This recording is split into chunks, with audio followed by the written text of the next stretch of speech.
But there are some flat earthers out there who still consider the existence of a supreme deity to be either necessary or self-evident or both. And with that, as previously announced, I will be turning the podium over to Mr. Wheaton, who will be presenting his case in favor of a supreme celestial dictator, otherwise known as God. Mr. Wheaton, are you ready? Podium is yours.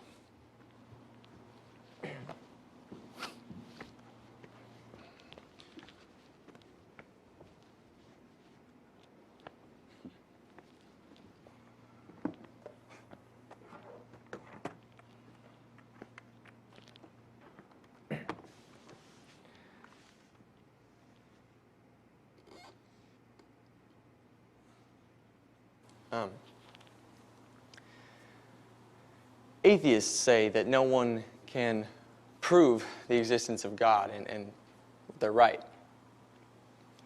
But I say no one can disprove that God exists.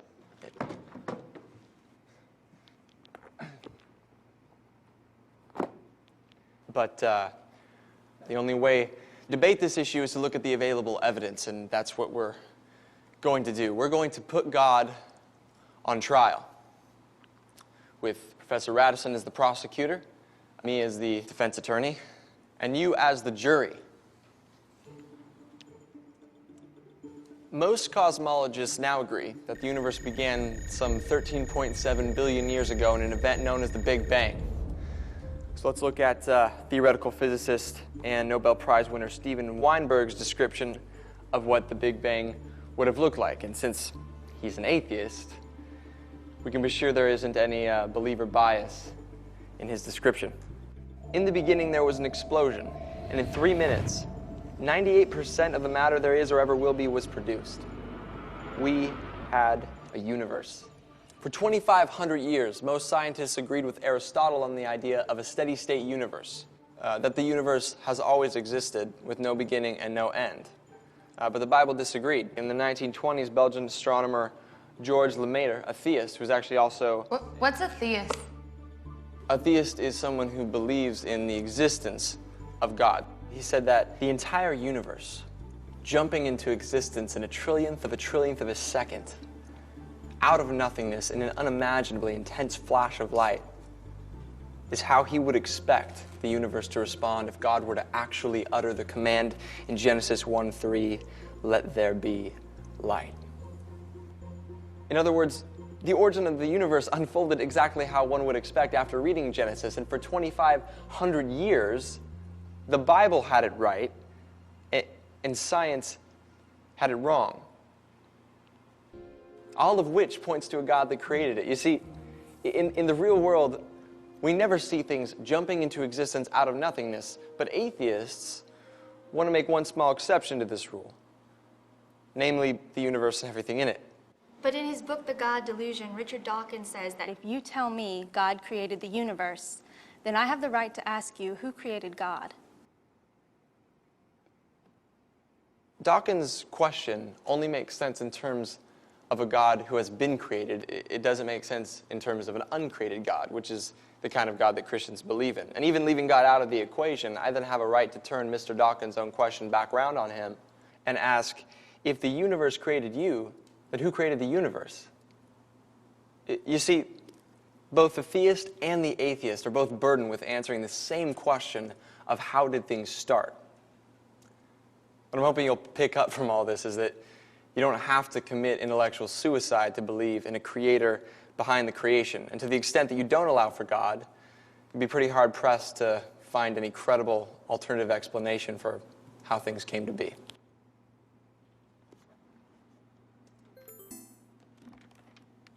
Well, I imagine you're quite pleased with yourself. I see you carefully avoided the fact that Stephen Hawking, the world's most famous scientist, and who is not a theist, has recently come out in favor of a self-designing universe. I haven't avoided it, I just didn't... You just didn't know about it. All right. Well, let's see what Professor Hawking, the occasion professor of physics at Cambridge, who occupies a teaching chair once held by Sir Isaac Newton, has to say about the origin of the universe. And I quote, Because there's a law such as gravity, the universe can and will create itself from nothing. Spontaneous creation is the reason there is something instead of nothing. It's why the universe exists, why we exist. It is not necessary to invoke God to set the universe in motion. End quote. So you may have never come across his comment, but this point remains. How do you answer it?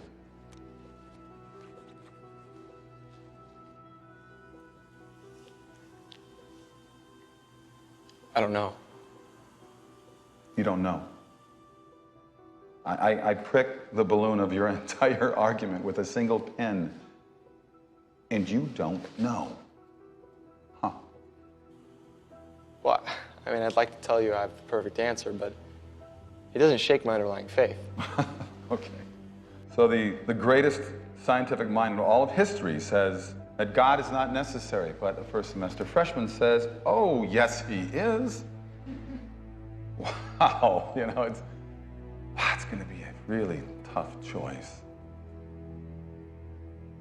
Well, I look forward to next week's lecture. Class is dismissed.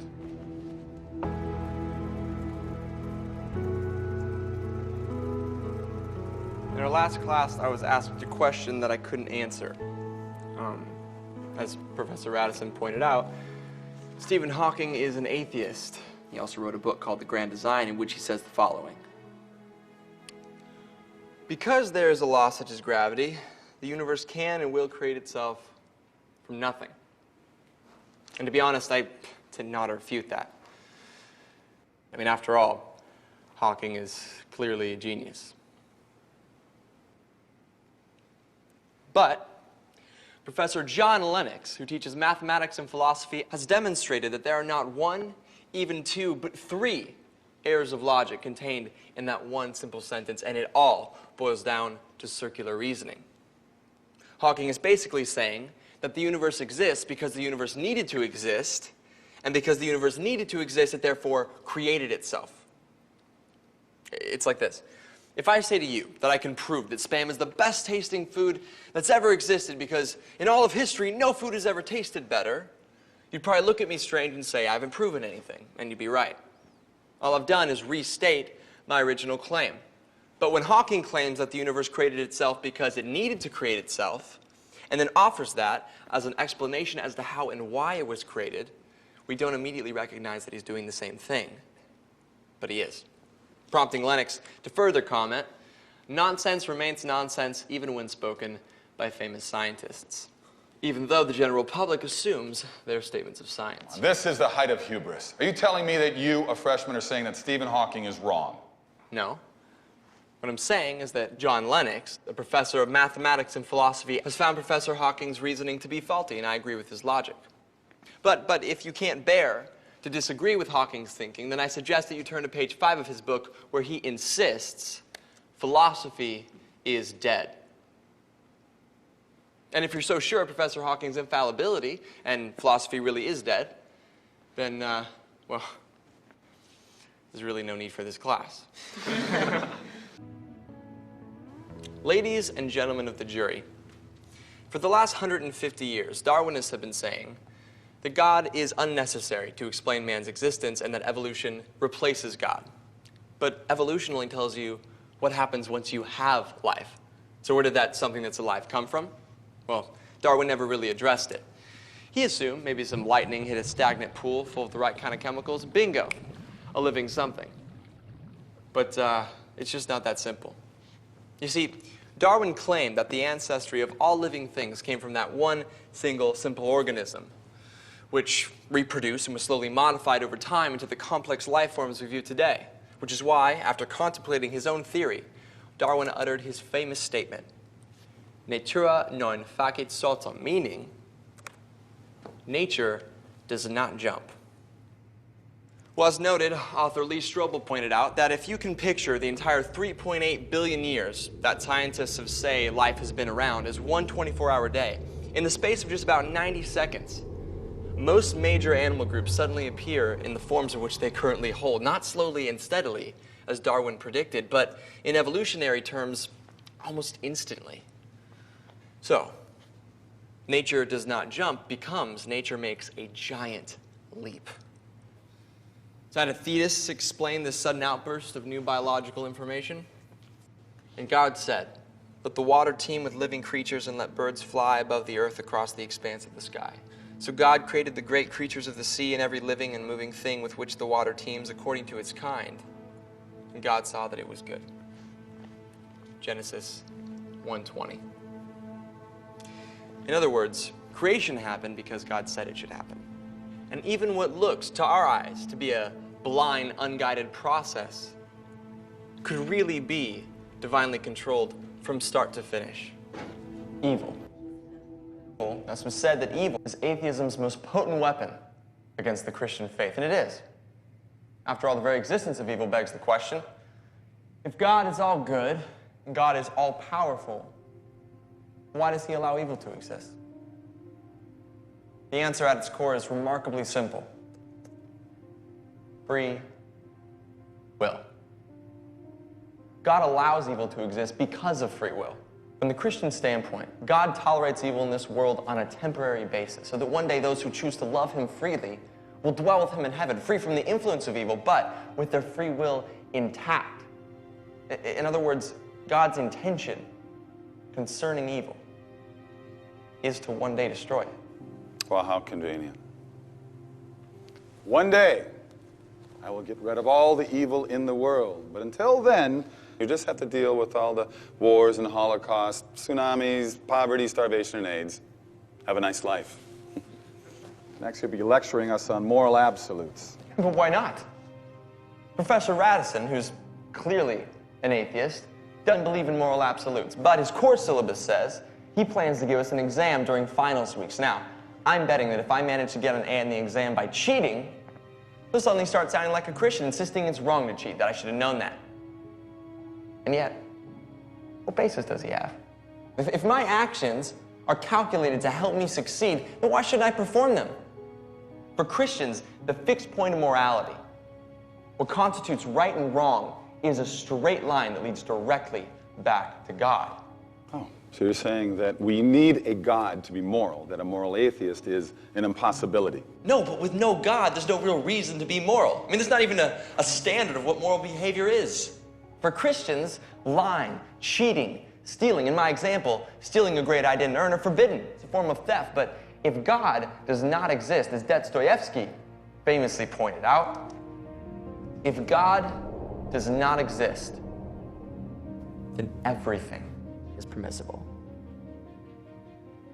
And not only permissible, but pointless. If Professor Radisson is right, then all of this, all of our struggle, our debate, whatever we decide here is meaningless.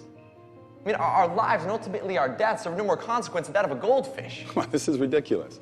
So after all your talk, you're saying that it all comes down to a choice. Believe or don't believe. That's right. That's all there is. That's all there's ever been. The only difference between your position and my position is that you take away their choice. You demand that they choose the box marked, I don't believe. Yes, because I want to free them. Because religion is like it's like a mind virus that parents have passed on down to their children. And Christianity is the worst virus of all. It slowly creeps into our lives when we're weak or sick or helpless. So religion is like a disease? Yes. Yes, it infects everything. It's the enemy of reason. Reason? Professor, you left reason a long time ago. What you're teaching here isn't philosophy. It's not even atheism anymore. What you're teaching is anti-theism. It's not enough that you don't believe. You need all of us to not believe with you. Why don't you admit the truth? You just want to ensnare them in your primitive superstition. What I want is for them to make their own choice. That's what God wants. You have no idea how much I'm going to enjoy failing you. Yeah, but who are you really looking to fail, Professor? Me? Or God?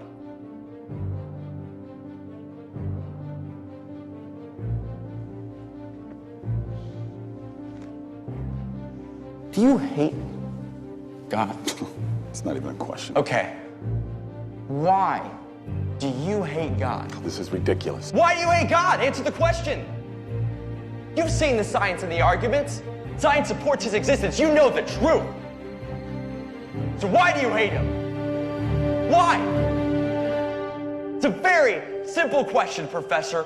Why do you hate God? Because he took everything away from me. Yes, I hate God.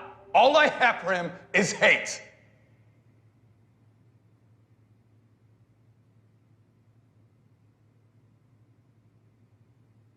How can you hate someone if they don't exist?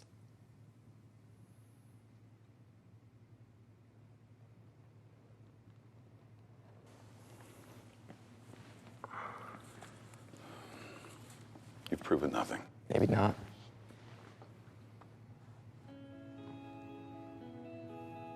They get to choose.